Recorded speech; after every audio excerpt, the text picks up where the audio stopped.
Señor presidente, miembros de la Corte, la posición de Chile es que su frontera marítima con Perú fue acordada en 1952.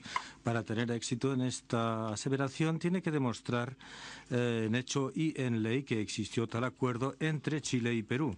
Por su parte, Perú ha mantenido una posición coherente y firme en su posicionamiento. No ha habido acuerdo acerca de una frontera internacional marítima en 1952 y no ha existido tal acuerdo entre Chile y Perú desde entonces. Por supuesto que a Chile le complacería mucho si la frontera siguiera el paralelo de latitud. En sus escritos ha aprovechado cada referencia que encuentra para aplicarla al paralelo, y todos estos elementos los ha puesto en la mesa, intentando probar de alguna manera que Chile había obtenido un acuerdo con Perú hace 60 años acerca de la frontera marítima entre los dos. De aquí a poco iremos a la explicación de Chile, pero en esta fase quisiera tratar la cuestión del trabajo que incumbe a Chile. Tengo 3 puntos principales que relatarles. El primero es la exigencia general bajo el derecho internacional para el establecimiento de una frontera internacional. Segundo, las diferencias entre las exigencias para la determinación de fronteras terrestres o marinas. Y en tercer lugar, lo que decimos nosotros son las principales flaquezas en el caso que presenta Chile. Mi primer punto es que conviene recordar el principio de la carga de la prueba. Como bien ha indicado la Corte en el caso Oil Platforms, los escritos jurídicos tienen que ser probados para la satisfacción de la Corte, y el alegar la existencia de una frontera no es una excepción. Chile, por ello, ha de probar que Perú acordó una frontera internacional marítima en 1952, cosa que Perú deniega absolutamente. Y la carga de la prueba aquí es muy pesada. Esta Corte ya ha indicado la gravedad del establecimiento de una frontera marítima permanente en el caso Nicaragua-Honduras, y ha reafirmado esta importancia también en Nicaragua contra Colombia. Cuando los estados determinan fijar una frontera, tienen una idea del valor del territorio de esa zona, pero lo que no pueden prever es cómo va a evolucionar ese valor con el tiempo. Hace un siglo, los estados no hubieran imaginado el efecto de una frontera terrestre respecto al acceso a ese estado por vía aérea, o el efecto de una frontera marítima sobre, por ejemplo, la parte del estado con respecto a el petróleo y gas que se encuentran en el subsuelo. ¿Quién sabe qué usos futuros puede tener una frontera marítima internacional bajo el mar entre Chile y Perú? Y por ello es importante que tal frontera sea acordada y que presente una solución equitativa al solapamiento de los derechos territoriales nacionales. Por ello, la carga de la prueba que tiene que facilitar Chile para probar la existencia de un acuerdo es de carácter muy elevado, y Chile no ha presentado esa prueba y no podrá hacerlo. El segundo punto es la necesidad de tomar en cuenta la diferencia entre las exigencias para el establecimiento de fronteras terrestres y las exigencias para las delimitaciones o fronteras marítimas. En el caso de fronteras terrestres, se supone que cada pedazo de territorio cae bajo la soberanía de un Estado o de otro, y ahí la tarea es decidir a cuál de los dos estados contrincantes pertenece la zona, y saber si entonces el Estado A o el Estado B tiene un reclamo más defensible. En ausencia de algún acuerdo o de un título histórico, lo que hace la Corte es examinar la evidencia de ejercicio de derechos soberanos por cada gobierno, y así decidir entonces cuál de los dos tiene una pretensión más duradera o fuerte. En cuanto a lo que cuenta como evidencia de ejercicio de derechos soberanos, la Corte recordará su la práctica pasada en casos como Minquié y Ecrecó, Siligatán y Sipatán. Prácticamente todo lo que hace un gobierno se contempla como evidencia en el ejercicio del derecho soberano y se pone en la balanza a favor de un Estado y en contra de otro. Sin embargo, en el caso de las fronteras marítimas la situación es totalmente distinta. No se puede simplemente tomar cada ejemplo del ejercicio de autoridad de un gobierno y declarar que cada una de esas instancias cuenta en apoyo para el reclamo que presenta ese Estado en respecto a la soberanía y la jurisdicción en respecto de una zona en particular. Ahí es necesario ver qué tipo de reclamo se pretende y qué tipo de ejercicio de autoridad se ha puesto en evidencia. Este tribunal ha sido apropiadamente prudente en dar efecto jurídico a este tipo de actos en los casos marítimos. En el caso Jan Mayen, la Corte no aceptó tomar en cuenta una línea provisional utilizada por las partes con fines de delimitación de pesca y pensar que era una frontera acordada debido a que la conducta de las partes no evidenciaba el reconocimiento de esta línea como frontera definitiva. Igualmente, en el caso Gulf of Maine, los actos de Canadá y los Estados Unidos en respecto a los permisos petroleros se consideraron sin pertinencia para la determinación de una línea de delimitación. Y como lo dijo la Corte en el caso Camerún-Nigeria, solamente si las concesiones petroleras y los pozos petroleros están basados en acuerdos expresos o tácitos entre las partes, pueden estos ser tomados en cuenta. Fin de cita. La Corte hizo esa declaración en respecto al tomar en cuenta estos elementos como circunstancias pertinentes que justificaban el ajuste de la línea de delimitación profesional. Sin embargo, basarse en ellas para determinar la existencia de una frontera definitiva multipropósito de carácter marino requiere una prueba aún más estricta. En la práctica arbitral vemos algo similar. En el caso Saint-Pierre y Miquelon y en Guyana, Surinam, las pretensiones que las concesiones petroleras probaban las fronteras acordadas fueron rechazadas debido a que no había evidencia de acuerdo entre las partes, según la cual estas líneas tenían por intención el establecimiento de fronteras marítimas de carácter permanente. El punto fundamental fue también ilustrado muy claramente por esta Corte en el caso Nicaragua contra Honduras. Y ahí dijo, el establecimiento de una frontera permanente marítima es una cuestión de gravísima importancia y el acuerdo aquí no se puede suponer fácilmente.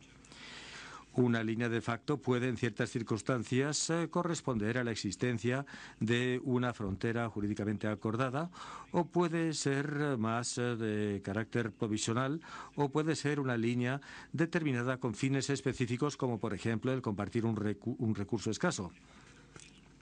Incluso aunque hubiera existido una línea provisional que resultara conveniente durante un periodo de tiempo, esto ha de distinguirse de lo que es una frontera internacional acordada.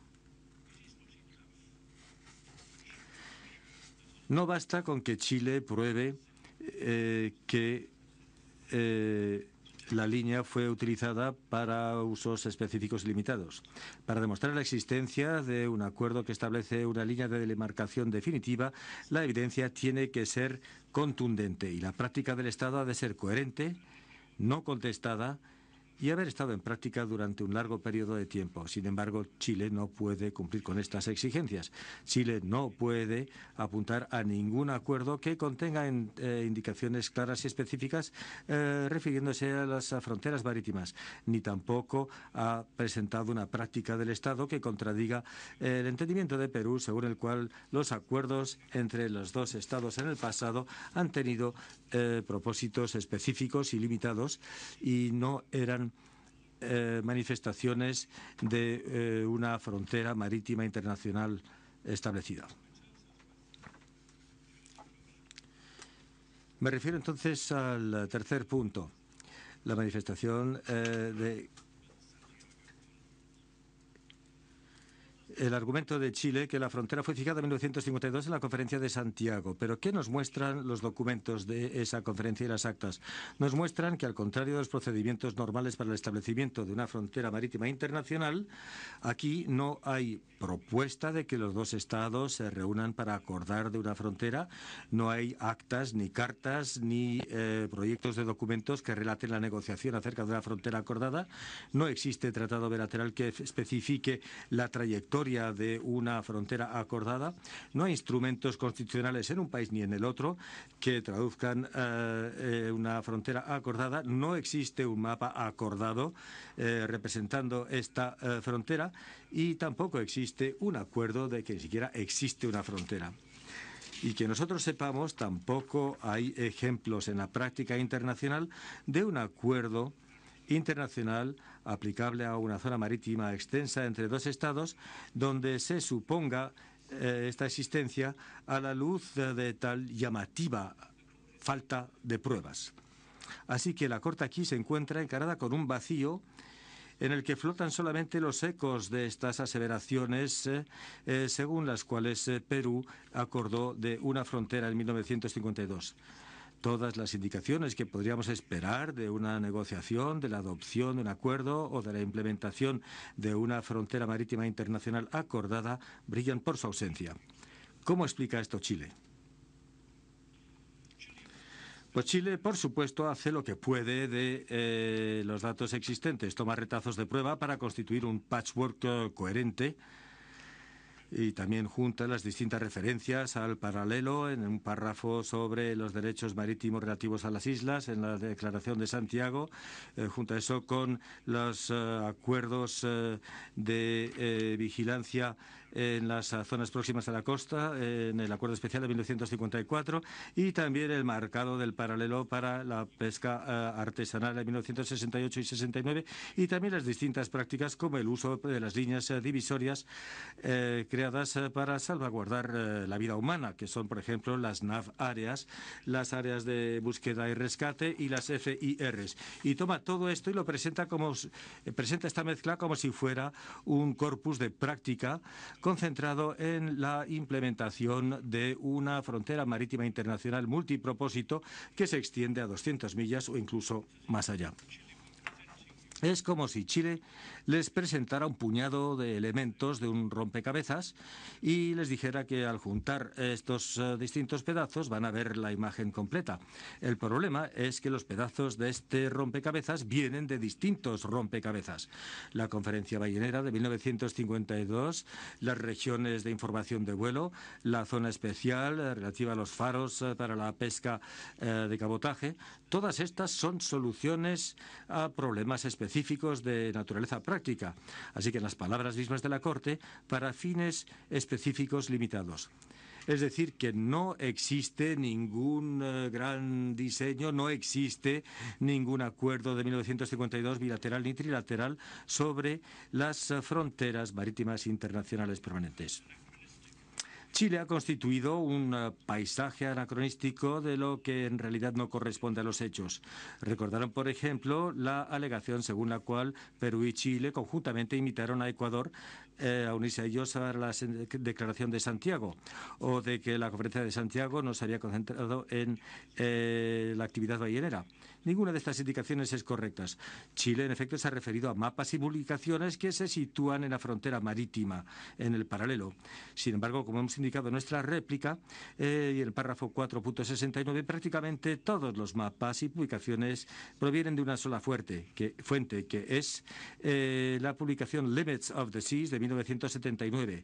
Y esto lo sabemos porque en esa obra, Limits of the Seas, hay un error.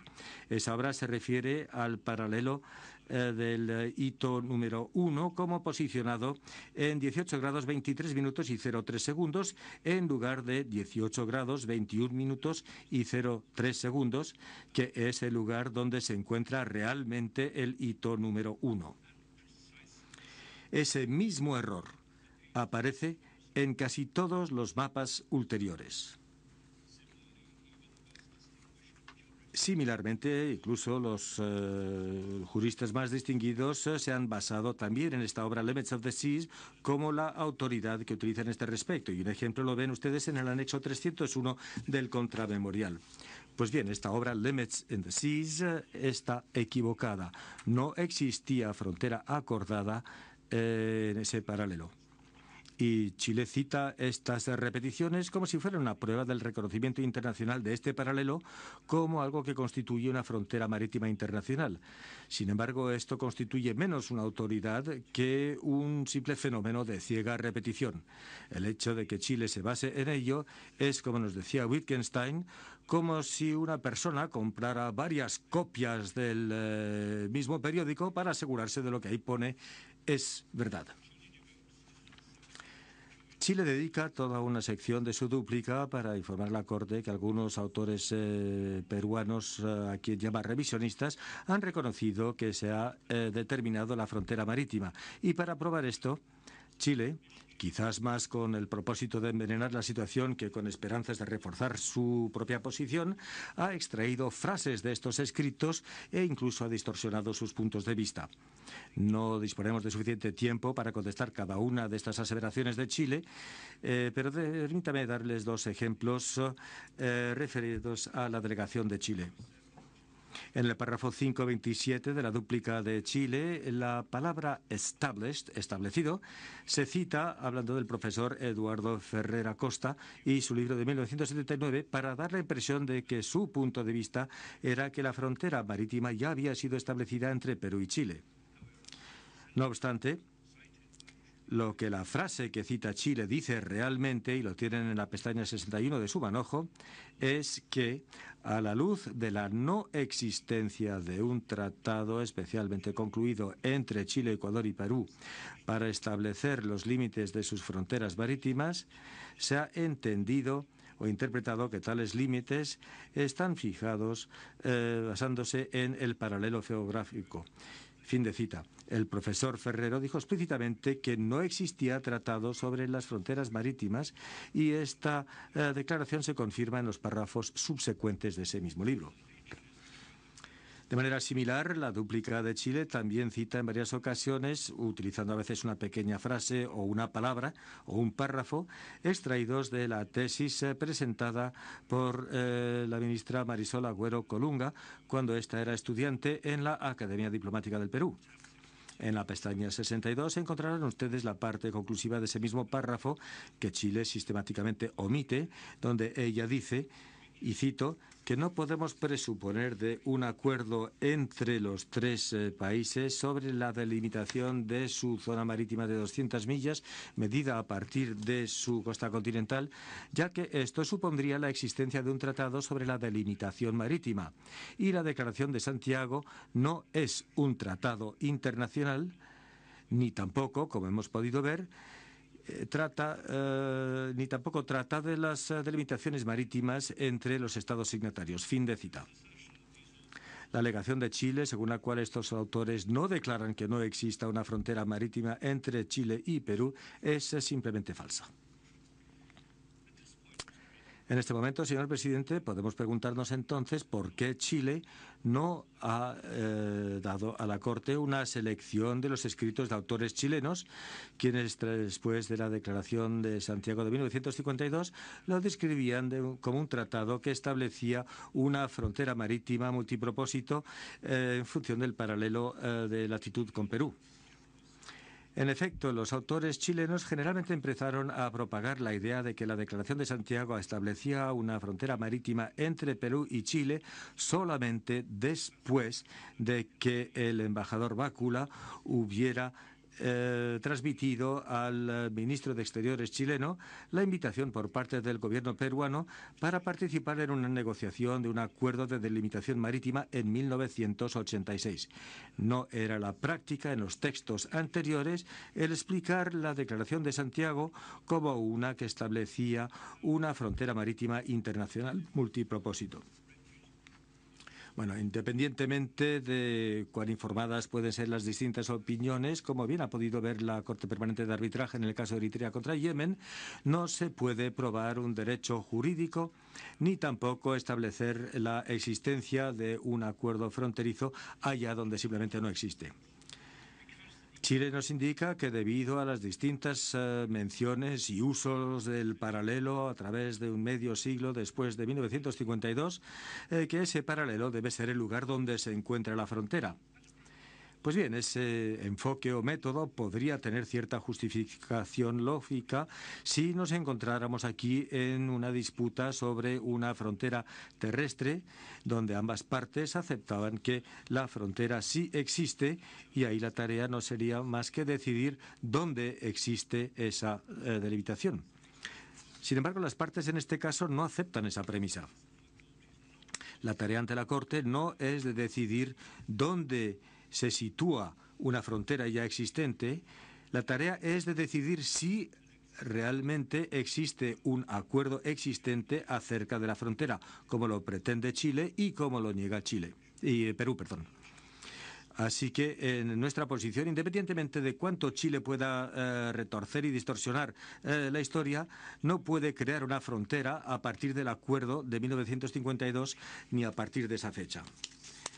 Chile quiere hacerles pensar que hace 60 años Perú fue el pionero de la idea de la zona de 200 millas y que simultáneamente y tácitamente se deshizo con una mera firma de sus derechos de todo lo que existe al sur del 18º paralelo. Esto no fue el caso. Les hemos enseñado el texto de la Declaración de Santiago. Ahí no pone nada acerca de un acuerdo acerca de la frontera marítima entre Perú y Chile. Chile tampoco puede indicarnos nada en las actas históricas donde se establezca que en 1952 Chile y Perú concluyeron un acuerdo acerca de una frontera marítima internacional multipropósito. Perú niega que haya habido tal acuerdo y su posición es que los alegatos de Chile no dan nada en términos de la evidencia que exige el derecho internacional que permita apoyar una conclusión según la cual un acuerdo se produjo tácitamente o expresamente entre Chile y Perú.